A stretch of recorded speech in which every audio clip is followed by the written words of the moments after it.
if you have a particular fear that you want to overcome, or if you have several fears that are really holding you back from being able to do the things you want to do in your life, from being able to have the things you want to have in your life, from being able to experience the things you want to experience in your life, then you are in the right place. Because we are going to talk today about how to overcome your fears. Now, there's two big parts to what I'm going to teach you today. A lot of times people only teach the one part. So people who talk about overcoming fears only really teach the one part, which you may have already tried. And I'm going to tell you what that is in just a minute here. And you haven't really had maybe that much success with it, or it took longer than you thought, or it was harder than you thought, or maybe you tried and you gave up because it wasn't really working for you. Then I'm going to teach you the second part to it that is essential, that isn't really being taught as much. And this is hopefully what is going to get you unstuck so that you can start overcoming those fears that are getting in your way, so that you can be, like I said, not being held back by fear and having the things you want and doing the things you want and experiencing the things you want and creating the things that you want, or whatever that is. Stay tuned. If you struggle with fear, this is a must watch. This is a much needed watch for you. If you're new here, welcome to our incredible little corner on the internet. Take a second, introduce yourself in the comment section below. If you're back again, it is always good to have you. Special shout out to my shifters, the members of my membership community, the Shift Society, that you can get more information about in the description below. But yeah, always so good to have you here, my shifters. If you haven't already, subscribe to the channel. The button's about right down there. If you could like the video, if you get something out of it, super helpful, be amazing. Either way, my name is Kristina, and I am a registered clinical therapist, researcher, coach, and the creator of, like I just mentioned, my membership community, the Shift Society, which is where we are taking this work to the next level. And there is a truck driving up the street. I have the window open because it's kind of warm here, and I don't think you want to watch me profusely sweating through this talk. So bear with a little bit of background noise. I think we'll be able to make it. I help, I was talking about the Shift Society. You can get more information about the Shift Society. That's where we're taking this work to a deeper level. You're being supported, guided step by step, how to get in charge of your mind and emotions so you can feel better, think better, have better, live better for the short time that we are on this planet. I help heart-centered humans break through the crap that is holding them back so that they can like themselves and their lives more every day. And being debilitated by fear, even just being somewhat held back by fear, can really get in our way. And, truth be told, fear is an adaptive emotion. We need to have some fear. This isn't about overcoming all fear, because fear is actually there to protect us from real threats. So if there is, wolves in the forest near where you live that come out at night, it's probably not going to be the best idea to have no fear and go gallivanting through the woods at night by yourself if you know that there's like bloodthirsty wolves who like to roam around quite freely after dark. That's going to be a healthy fear that you're like, I'm afraid of going into the forest at night because there are bloodthirsty wolves who are inhabiting this space. Probably a good fear to have. Also, if someone like dares you to walk a tightrope between two 10-story buildings when you have no tightrope walking experience, the fear of doing that is probably going to be a good thing. That's probably, I'm going to say, guaranteed to save your life. So we need to have some fear, obviously, and I'm not talking about that. We are talking about the kinds of more benign fears. So the types of fears that are not actually a threat to your life, or even often a significant threat to your safety, or even, a little bit of a threat to your safety. They're threats that are created in our own minds. Sometimes it's the fear of being embarrassed. It's the fear of being left open to public scrutiny. It's the fear of, something that was sort of curated by society. I'm thinking here, fear of snakes, fear of spiders. Of course, not the best idea to like cuddle up to a rattlesnake, if you encounter one in your home. But for the rest of us who have these sort of irrational fears that are just sort of curated by our culture, that have created these villains out of these creatures that are rare or quite benign. Now, some of you may live in parts of the world where there are poisonous spiders. Not necessarily something you have to be in active fear around, but something to be aware of and something to be conscious of. I'm talking more about these fears that get in our way. And more often than not, they are irrational. They are based on social things. They are based around our ego, things that we are afraid that other people are going to think about us. Or like I said, these sort of like very small threat fears that have been blown out of proportion and can be very debilitating. We can, have, can really kind of hold us back from certain things, from doing certain things, because our imagination takes over and imagines this very like low risk fear, this low risk situation, this low risk outcome, turning into this massive thing that we're like, oh my gosh, this is absolutely going to happen.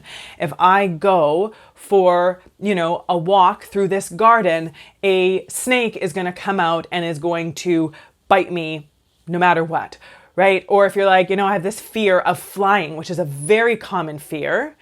And if I go up in this large piece of metal that seems unreasonable that this large, huge hunk of metal can be suspended in mid-air for a prolonged period of time, it's absolutely going to fall out of the sky. It's going to crash. Something's going to go wrong. And you're stopping yourself from having some of these experiences that you might like to have, but you have these fears that are getting in the way and stopping you from having it. If it's about going to social events, and you're stopping yourself from going to social events, from going out with friends, from going even just to a dinner party with people that you actually like, but you have this fear of being in groups of people, right? That's that ego base. That's that social anxiety that spins all these kinds of stories about what people are going to think about us, how people are going to be judging us, what we're going to obviously do that's going to be ridiculous or embarrassing or inappropriate, right? And our brain kind of spins these stories, and then we stop ourselves from doing stuff. We stop ourselves from experiencing life the way that we want to be experiencing it. So what do we do about it? And many of you who struggle with fear have probably already heard of exposure therapy. And, for those of you who haven't heard of it, this is the most common way to help people overcome fears. And maybe you've tried some strategies with that. So in a nutshell, exposure therapy, it's about exposing ourselves to the fear and being able to just do it and repeatedly do it until we're no longer afraid of it. Now, here's the problem with this strategy in and of itself. Not always, but more often than not, when you throw yourself, kind of like feet first, just like throwing yourself completely into that feared situation, it can create a huge amount of emotional flooding. So if you muster the courage to throw yourself into your feared situation, let's say you put yourself in a tank of harmless snakes, even though you know that they're harmless, if you put yourself like immersed sort of like in a room or a tank or some kind of things where you're like got snakes all over you, even though they're, not poisonous snakes, because that would be kind of dumb to do that. That's not, about overcoming a fear. That's about a death wish. But even that in itself, you actually get the courage to do it and you put yourself in this situation, your emotional reaction is going to be so intense and your fear response is going to be so great that your heart's going to probably start pounding. You're going to start sweating. You might even have you'll probably actually have a panic attack, start hyperventilating.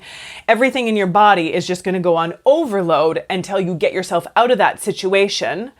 And then you're going to be so kind of dealing with that aftermath of all of those emotions that you're going to be like, I am never doing that again. That was awful. That was terrible. That felt horrible. That was the most difficult experience of my life, and I'm never doing that again. So that's what can happen when we throw ourselves immediately into the fear, feet first, with, no holding back, just full force into it, is it can create this really big, strong, like intense emotional reaction that is extremely uncomfortable, and then we vow to never do it again. So therefore that strategy isn't going to work out so well. It hasn't helped you overcome your fear. It can, in a lot of cases, even make the fear worse, because now you've had this really unpleasant experience in reality, right? And before it was just an imagined fear in your head, and now you have this real life experience with the fear that brought up all kinds of really difficult emotions, really uncomfortable emotions that made you feel pretty terrible. And now you have that associated with the fear, which makes it even worse.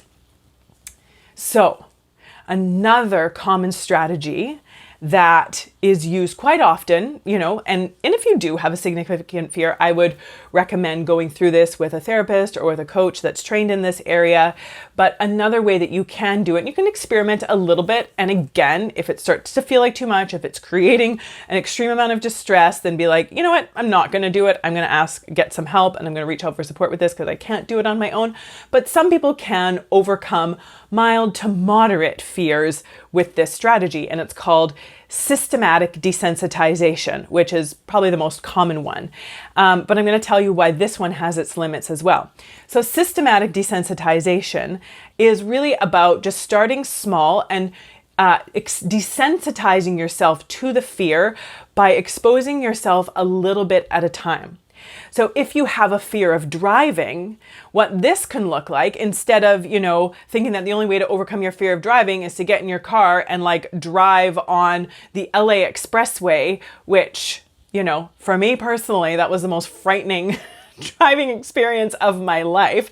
I think I did it when I was 17 years old on a road trip with my sister down to California, driving on the LA expressway, which, we saw our exit was 2 miles ahead, and it took that full 2 miles just to move over 4 lanes to get into the exit lane, because there was cars whizzing by on every direction, or on every side of us, in and out of traffic, driving at crazy speeds. We're like, oh my gosh, we're going to die. We are going to die. We cannot move over 3 lanes or 4 lanes or whatever it was, because the traffic around us is so insane. And you go from 70 miles an hour to a full stop within 5 seconds, because all of a sudden traffic just stops. If you've ever driven outside of LA or any other big city like that where the traffic is insane, you know exactly what I'm talking about. So if you have a fear of driving, I wouldn't recommend starting your first time on an LA expressway. What you might want to do is just practice pulling out of your driveway or going to a quiet residential neighborhood, having someone else drive you to a quiet residential neighborhood if you don't live in one already. If you live in one, just take your car out and drive down the block and then turn around and come back. And that's where your first step is going to be. If you have a pretty intense fear of driving, you might even just want to practice backing out of your driveway or driving out of your driveway and then driving back in. And until you feel calm with that, right, you keep doing that same first step until you can do it without a bunch of anxiety coming up, without a bunch of fear coming up. And then you go to the next step and you're like, okay, let's say I started with, reversing and going back and forth in my driveway a couple times. And I did that until I stopped having a fear around it. I told my brain, and my brain experienced that it was safe and it was okay and nothing terrible happened. Then I'm going to go to the next step and, drive down my block and, see how that goes. And I'm going to just keep doing that. I'm not going to do it once. I'm going to keep doing it until that has been integrated into my brain as a safe experience. And then I'm going to go to the next step. Maybe I'm going to drive down a few blocks to our neighborhood grocery store or a, corner store or something. And that's going to be the next step. And I'm going to do that until I no longer have that fear around it. And maybe another step is going to be in there that I have a friend with me at first, and I do have these experiences with a trusted person with me.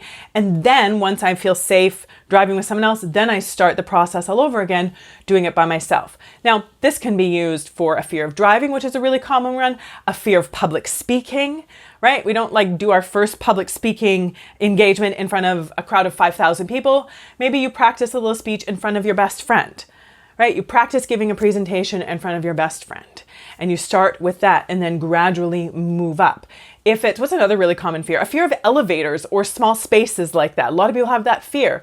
So you start with just like standing in the elevator as it's open and then getting back out, right? Standing in there and holding the door open, having someone hold the door open for you, and just regulating your body and getting to a place of calm. Maybe for some of you who have a more extreme fear of elevators, you're standing in front of the elevator outside the door, just watching the doors open and shut, watching people come in and out, calm and happy, and, not even really paying attention to it and seeing that this is a safe experience. So really just looking at what is your fear? Is it a fear of public speaking? Is it a fear of elevators, a fear of spiders, a fear of snakes, a fear of driving, a fear of flying? Is it a fear of having a tough conversation or setting a boundary? This is such a big one. I have a whole intensive course on boundary setting, because so many of us, especially those of us who tend to struggle with codependence or with people pleasing or with trying to be like a nice, good person at the expense of our own well-being. I have a whole course on boundary setting for this, because that can be a really big fear for those people, especially, the types of people that I just described. It can be a really big fear for you to actually stand up for yourself, to hold your own space, to be able to respect your own space, to be able to say what you want, think, need, and feel, to be able to say no, to have limits, to respect those limits, to maybe someone being upset with you for having a boundary. And what do you do with that? How do you deal with that? I have an entire course on it. Healthy Boundaries Bootcamp. It's in the description below. You can get more information about that there. It's an intensive course, because that can be a really big fear for many among us. I used to be so afraid of setting boundaries, so afraid of me making a decision or saying something that I needed or what I wasn't able to do. So afraid of upsetting someone, so afraid of someone being angry with me, so afraid of putting someone else off in some way. And so I wouldn't do it. And then I found myself being angry and resentful, worn out and frustrated a lot of the time. And that was the cost of letting that fear of setting healthy boundaries and speaking up for myself. That was the cost of giving into that fear, of staying within that fear. And so starting small, it's not go big or go home, it's go small to moderate, make it doable and sustainable, and then move to the next level once that first step feels normal, feels like, not uncomfortable, feels just completely doable. Now, that's what systematic desensitization is. The part that's often missed with systematic desensitization, going one little step at a time, the part that's often missed with that is the self-talk.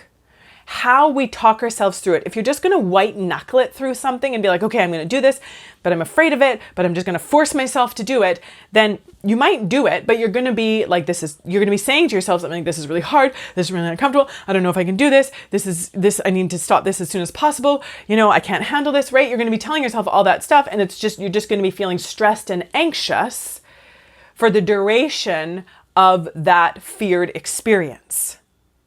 And then you might be able to keep white knuckling it through it. And maybe eventually your brain will start to feel more comfortable with it, because you're going to be doing it and it's actually going to see that nothing terrible happens, and you're going to be able to eventually feel emotionally regulated. You're going to be able to feel kind of more calm in that step before moving on to the next one.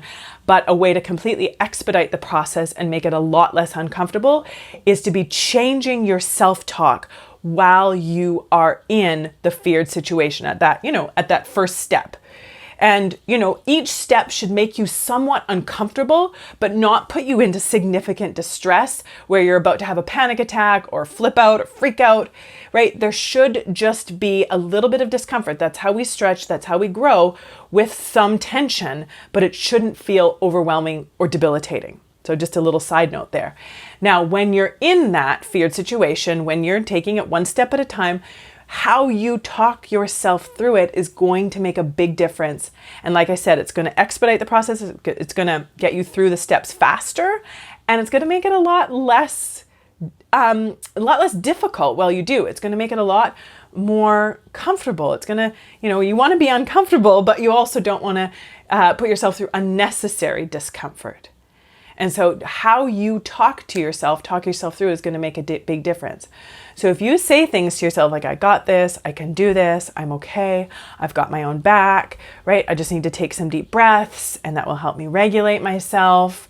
One step at a time. I don't have to do it all at once. I'm doing great. I can figure this out. All those kinds of things. Those are what are going to help you kind of regulate the emotional reaction to the fear. It's going to help temper the fear, and you're going to be able to get yourself to a place of calm acceptance while you are in that stage. You're going to be able to do it faster. So there's two parts to it. You need to do one step at a time, show your brain, give your brain the proof that you're okay, that nothing terrible is happening while you are facing that fear one step at a time. And like I said, if it feels like too much, if the first step feels like too much and you're borderline going into a panic attack, then pare it back and start with a different first step, one that is less of a push. You want to be pushing yourself, like I said, but not too much. You don't want to be stretching yourself so far that you snap. You just want to be stretching a little bit at a time to create that, that extra sort of stretchiness as you're going, a little bit at a time.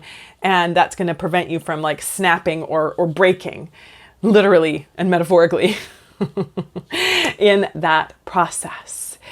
It makes me think about my daughter. My youngest daughter has just learned how to ride a pedal bike.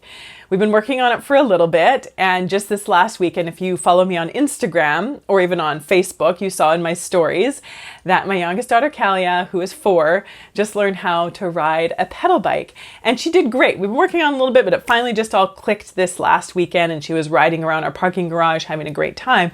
But one thing she was really struggling with was starting.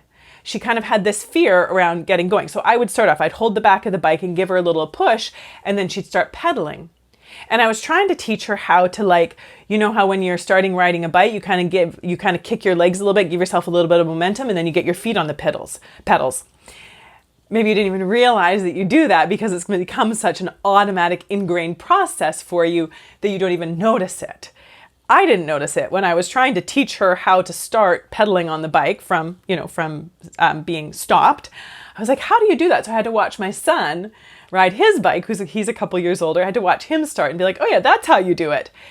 Something I do all the time because I ride a bike quite often, but didn't even know that's what I was doing because it's so ingrained in my brain. It's just like a habit, it's second nature, which is what happens when we learn how to do things. And even when we start to face and overcome fears, they stop being fears and they just start being these kind of natural things that we do without thinking. That's brain neuroplasticity. It's not magic, it's neurobiology. Another topic for another day. However, she was really afraid of falling because she kept thinking she was going to fall when she tried to start off, because she would try to start herself off and then she'd lose her balance and kind of fall over. And so she started to get frustrated. I was teaching her how to do it. She was trying, but it wasn't working and she was afraid of falling. And so I was just like, you know what? I saw her try a couple times and I saw her start to get frustrated.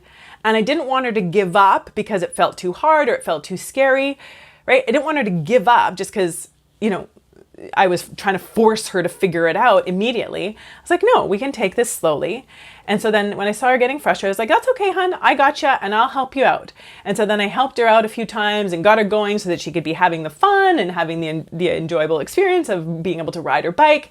And then after a few times of her, feeling really good, then I was like, okay, she's feeling good again. Let's work on this again. And so then, I'd let her try a couple times. I'd talk her through it and kind of walk her through the process of getting going and pedaling. And, again, she tried a couple times, didn't quite get it, was starting to get frustrated, afraid of falling. So then I helped her out. And we went through this process a few times. And then finally, she started to get it. Finally, her body just sort of started to click into the process. She had been working on it. She was almost there, step by step, figuring it out.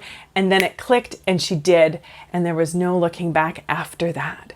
And now, no problem. Every time she gets on her little tiny bike, she's able to just kind of kick her legs a little bit, get going, get her feet on the pedals and start pedaling.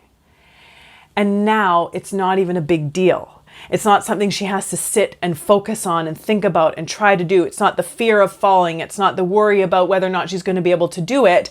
She just does it because her brain has figured it out, and now it's ingrained in there. It's no longer a struggle. It's no longer a fear because we went through this process. And I encouraged her the whole way through because she's 4 and probably doesn't have very sophisticated self-talk yet, although hopefully if I have enough influence over her, she will grow up to have that. But I was saying, like, you got this, it's okay, let's take a step back, let's take a break, I'll help you, and then we can try again in a few minutes. You're doing awesome. You know, I see you riding your bike all by yourself. How does that feel? You've worked hard at it, and now you've been able to do it and see, like, you practiced it and you figured it out, and now you're doing it. And that'll happen too with starting. We just need to kind of do what we can do and keep trying and taking breaks and being, you know, just keeping going and doing what we need to do in the process. And then she got it. So take this. Be good to yourself. Encourage yourself. Be gentle with yourself. Give yourself patience, but don't give up. Keep trying in ways that challenge you, but don't slay you. One step at a time until you're ready to get to the next one. If you want to learn some healthy self-talk, some things that you can be saying to yourself in the process, I have a list. They're my top 5 healthy reminders. These are going to be ones that you can use when you're overcoming a fear, when you're just going through your day-to-day life and you want to keep yourself feeling in a good headspace, when you want to be encouraging yourself when you're facing something difficult or you're just having a tough day. These 5 healthy reminders are ones that I use all the time. I find them super helpful, especially when my brain wants to go down a path that's not super helpful and kind of spin into somewhere self-defeating. I use them. So it's a free download. My favorite 5 healthy reminders. You can grab that. If boundaries are something you struggle with, get my Healthy Boundaries Bootcamp course that is going to walk you, not only teaching you how to set healthy boundaries that are clear and kind and that people respect and listen to, but it's also going to get you past the fear of doing so by really working on your mindset. That's a huge part of this program, working on your mindset, changing your brain when it comes to boundaries so that you can do it without fear and with confidence and clarity and kindness. Healthy Boundaries Bootcamp is in there as well. So you've got that free download, 5 favorite healthy reminders. You've got the Healthy Boundaries Bootcamp course, and you've got a little bit of work to do in the comment section. Let me know what connected with you from this. What are you going to start with? What have you been fearing? Tell us. And then what's going to be your first step that you take in overcoming that fear? Would love to hear it. And I'm sure your other shifters and other people here watching would love to hear and learn with and from you as well. Always good to have you. Subscribe to the channel if you haven't. Like the video if you got something out of it. That would be amazing. And until next time, take good care of yourselves and take good care of those around you. Bye for now.